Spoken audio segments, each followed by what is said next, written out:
this is not a legend. It is not a myth created to frighten, nor a story imagined long ago and forgotten by time. What you are about to encounter is a real ritual that still exists today in Vietnam's Central Highlands. On certain nights, deep in the forest, people cover their bodies in black mud and wear grotesque masks believed to carry the presence of the dead. They scream, run, and dance between firelight and darkness, performing a ceremony meant to guide wandering souls out of the human world. To outsiders, it may look terrifying.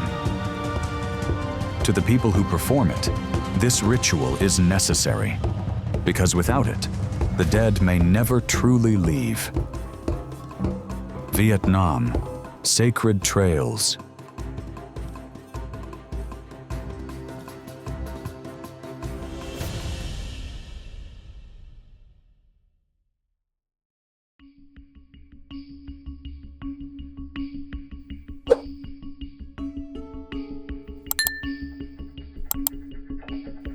Among the Dry of Vietnam's Central Highlands, death is not understood as a sudden ending. When a person dies, their body may be buried, but their soul is believed to remain close to the world of the living. It lingers near the family home, wanders familiar paths, and stays attached to the land where life once unfolded. This presence is not immediately dangerous, but it is unstable. A soul that has not been properly released can cause illness, misfortune, nightmares, failed harvests, or unexplained disturbances that affect not only a single household, but the entire village.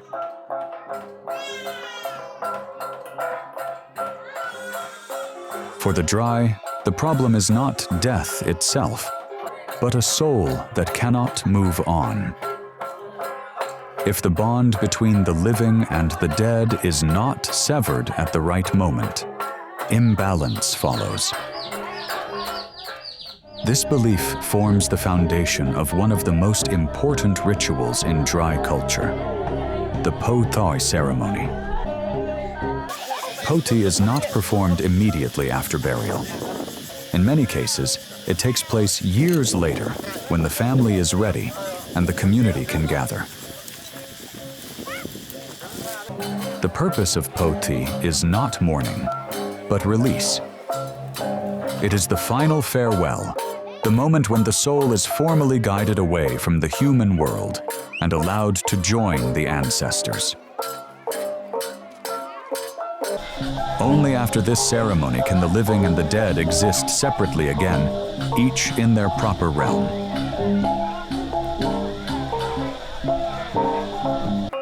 Without Po Thi, the soul remains trapped in a state of limbo, neither fully alive nor truly dead. This is why the ritual is considered a responsibility, not a choice. To neglect it is to risk allowing the dead to linger among the living.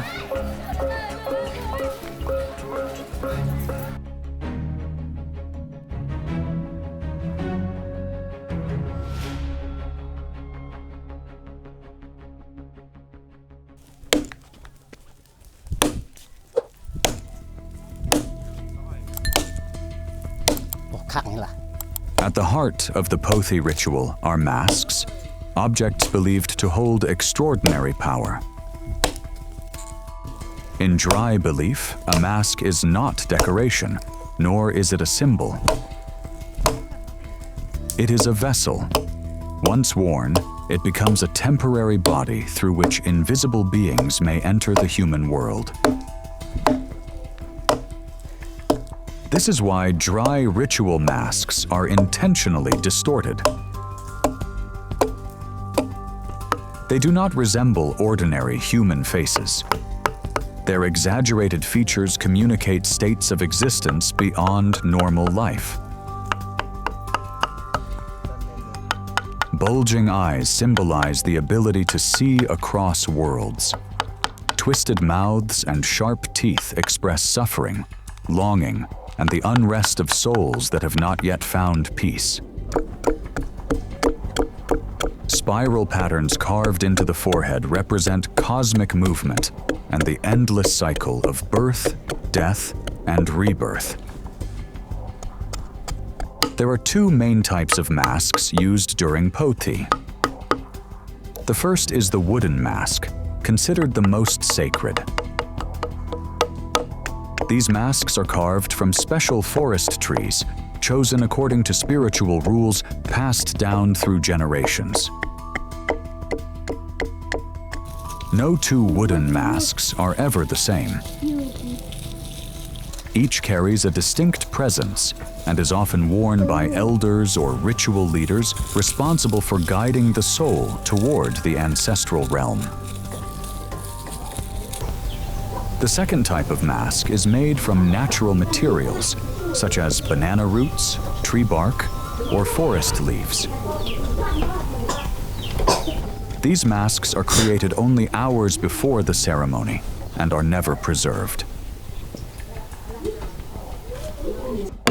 After the ritual, they are left to decay and return to the earth. Their impermanence reflects a central belief of the dry worldview. Transformation requires letting go. Just as the mask disintegrates, the soul must shed its former identity before it can complete its journey. When a person puts on a ritual mask, they are no longer considered themselves. Their human identity must disappear. No one is allowed to recognize them or speak their name. This taboo is strictly enforced. It is believed that if the wearer is identified, the spirit inhabiting the mask may realize it has entered the wrong body and refuse to leave, remaining trapped in the world of the living. Because of this, masked figures are treated with both reverence and fear.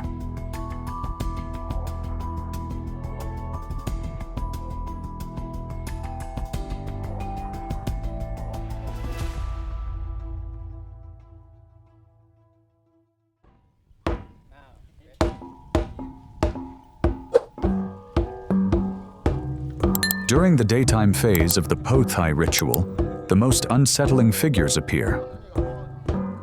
Young men chosen by the community strip down and cover their bodies in thick black mud mixed with earth and water.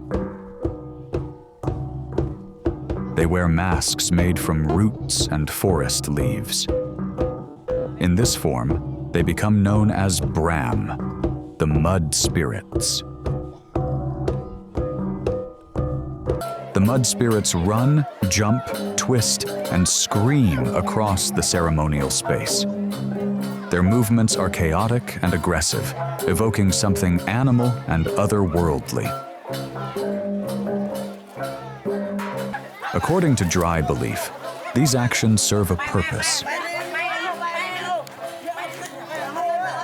The mud spirits are tasked with searching for fragments of the soul that may still be scattered throughout the human world. These fragments cling to places, objects, and memories, preventing the soul from leaving completely. The frantic gestures of the mud spirits reflect the restless state of a soul that has not yet been gathered into wholeness. Villagers keep their distance when the mud spirits appear. Although the figures are played by members of the community, they are no longer seen as human during the ritual. Covered in mud, they embody the earth itself, reminding everyone present of the close relationship between soil, decay, and rebirth. As the sun begins to set, the mud spirits retreat into the forest, signaling the end of the first stage of the ceremony.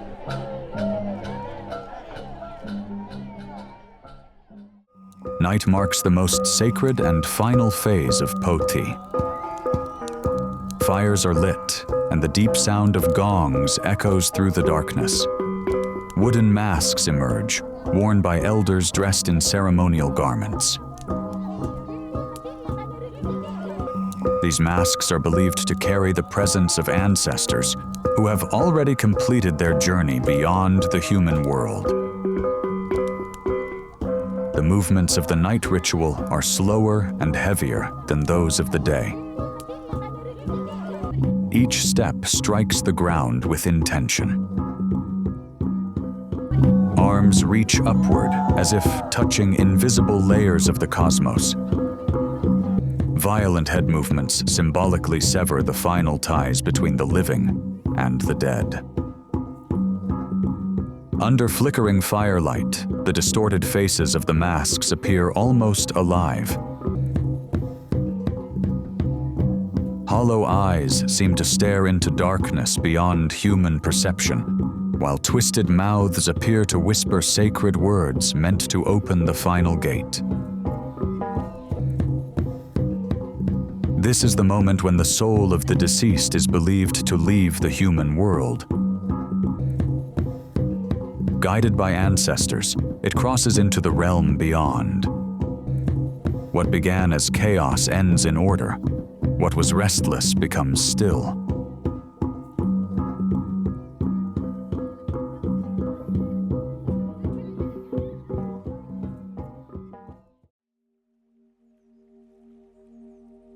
By dawn, the ceremony is over. The mud spirits have disappeared.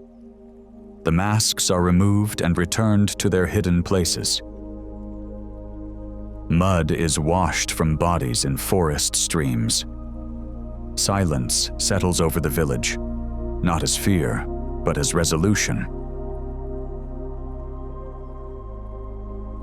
For the Dry, Poti is not a performance, and the mud spirits are not creatures of legend. They are part of a living belief system that understands death as a journey rather than an ending. Through masks, movement, and ritual, the living take responsibility for guiding the dead, ensuring that the fragile boundary between worlds remains intact. Along these sacred trails of belief, death is not something to deny or fear, but a passage that must be carefully and respectfully guided for the sake of both the living and those who have already crossed beyond.